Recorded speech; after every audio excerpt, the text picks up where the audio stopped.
If the truth be told, she was going home to die. She knew it, and her husband knew it, and on that long trip home, he only said two things to her. One at the beginning of the trip, "Well, I guess this is it then." And another at the end of the trip, in front of their house, "Here we are." There they were indeed, the two of them. She had a lot of time to think in the days that followed, a lot of time to pray. "Why, God," she asked, "why are you doing this to me?" As if God had looked down a long list of potential victims, considered her credentials, checked her references, and finally chosen her. She turned her face toward the wall, and for the longest time she held a grudge against God, would hardly speak to anyone. She felt ugly, untouchable. And most of the time, even if she had wanted to, she was too weak to get out of bed. Her husband did the best he could for her in those days. With half as much property as before, he couldn't raise as many crops or graze as many flocks. But he made sure that she got plenty of fluids, and whenever he could, he brought her a dish of savory lamb stew. They got by, the two of them. And then one day he brought home a story about a man named Jesus who had healed a bunch of people over in Capernaum. "You wouldn't believe it," he said. "They tell me that he was opening the eyes of the blind, unstopping the ears of the deaf. He was healing people who had been sick a long, long time, casting out unclean spirits." "I don't want to get my hopes up," her husband has said, "but I wonder if he might be able to do something for you." She didn't want to get her hopes up either. But she couldn't help herself, and over the next few days she heard more of these stories about Jesus. How some friends had let down a paralytic through the roof, and Jesus had healed him so that he took up his mat and walked. And over on the other side of the lake, he had cast a legion of evil spirits out of some demoniac and made him well. There was even a story that out on the sea he had told the wind and the waves to shut up, and they had. If he could do that, couldn't he do something for her?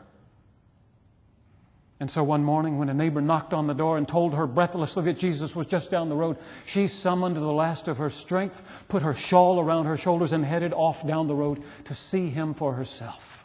What she saw first was the cloud of dust as the crowd approached. These people pressing in around Jesus on every side, wanting to touch him, hoping for a miracle. Somehow she found herself in the middle of that crowd, being jostled this way and that way. She didn't know what she would say to him if she had the chance. Didn't know if she would get the chance in a crowd like that. But then she began to think, if I could only touch the fringe of his cloak, I would be healed. With that kind of faith behind her, she lunged forward and touched his cloak. And in that moment, that precise moment, she felt it. It was as if she had taken hold of a lightning bolt. Electrical energy surged through her body, cauterized those leaky vessels. And in that moment, she knew she was healed. She stood there, trembling with amazement. But Jesus stopped, turned around, and asked, "Who touched my clothing?" The disciples could hardly believe it. "Lord," they said, "look around you. There are people everywhere. Might as well ask who didn't touch you." But he could feel that the healing power had gone out from him. He kept looking until he saw this woman coming forward, trembling, falling at his feet, confessing, "It was me," she said. "I did it. I touched you." "And?" Jesus asked. And she looked up, beaming, her eyes flooded with tears of joy. "I was healed," she said. "I was healed." And she let out a long torrent of praise to God in her native tongue. When she was finished, it was so quiet you could hear the tears sliding down her cheeks. And Jesus said to her, tenderly, "Daughter, daughter, your faith has saved you. Go in God's shalom and be healed of your disease." Now, it doesn't say this anywhere in the text, but don't you think Jairus had been tugging at Jesus' sleeve the whole time? I mean, he had been there. His daughter was on the point of death, and here was Jesus stopping to have a conversation with some woman to heal her and give her his blessing. Jairus was desperate, but the truth is, if he hadn't been desperate, he wouldn't have gone looking for Jesus in the first place. He was a leader of the synagogue, after all, a man of prominence and position. He may or may not have been a wealthy man, but it wouldn't matter. You'll do anything when it's your own daughter, won't you? I know people who have spent money they didn't have for the sake of someone they loved.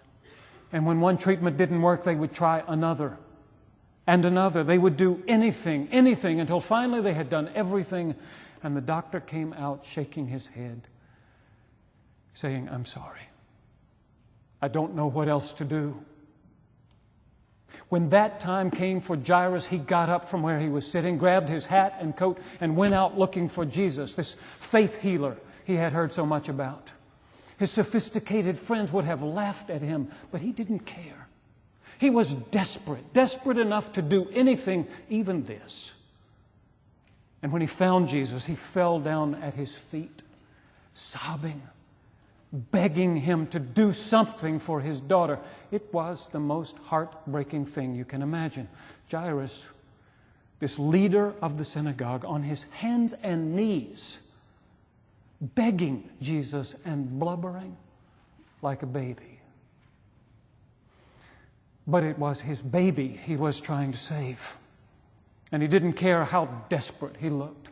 When Jesus agreed to come with him, he practically dragged him down the road toward his house. And then suddenly there was this interruption. This woman who touched him, who was healed, who had this conversation with Jesus and confessed what she had done, his generous blessing on her life as Jairus stood there tugging his daughter at the point of death. This woman using up that precious healing power, that even more precious time. "Come, Jesus," he said. "Come now.